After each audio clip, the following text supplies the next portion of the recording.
नमस्कार किसान साथियों, धान की फसल में कल्ले किस प्रकार बढ़ाएं। अगर आप धान की खेती कर रहे हो और धान में अगर आपको कल्लों की संख्या कम देखने को मिली, धान में फुटाव कम है, तो आपको धान में कल्ले किस प्रकार बढ़ाना है, फुटाव किस प्रकार बढ़ाना है, इसकी पूरी जानकारी मैं आपको इस वीडियो में किसान साथियों बताने वाला हूं। इसलिए आपसे निवेदन है कि आप वीडियो को पूरा जरूर देखें, वीडियो को लाइक कर लीजिए, मैं फॉलो जरूर कीजिए, उस वीडियो को ज्यादा से ज्यादा किसान साथियों शेयर भी जरूर कीजिए। तो बात करते हैं किसान साथियों धान की फसल में कल्लों की।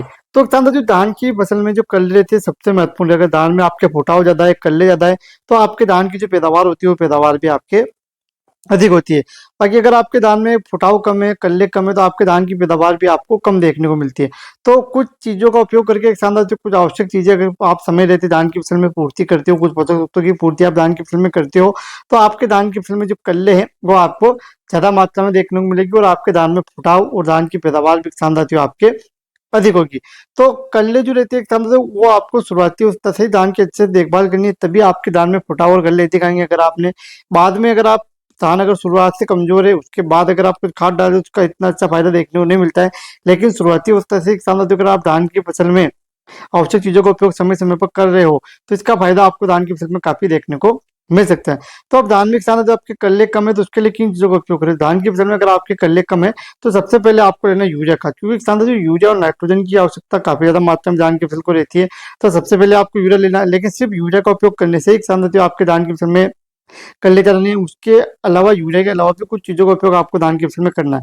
तो सबसे पहले आप 20-25 किलोग्राम प्रति एकड़ के हिसाब से आपको यूरिया खाद लेना है, क्योंकि यूरिया में नाइट्रोजन पाई जाती है। नाइट्रोजन की आवश्यकता किसान साथियों धान की फसल को काफी ज्यादा रहती है। तो आपको 20 से 25 किलोग्राम प्रति एकड़ के हिसाब से यूरिया खाद लेना। उसके साथ आपको 5 किलोग्राम प्रति एकड़ के हिसाब से बायोटा लेना। तो बायोटा जो रहती है उसमें कई सारे सूक्ष्म पोषक तत्व पाए जाते हैं, करीब 50 तरीके के माइक्रो न्यूट्रिएंट्स इसमें पाए जाते हैं।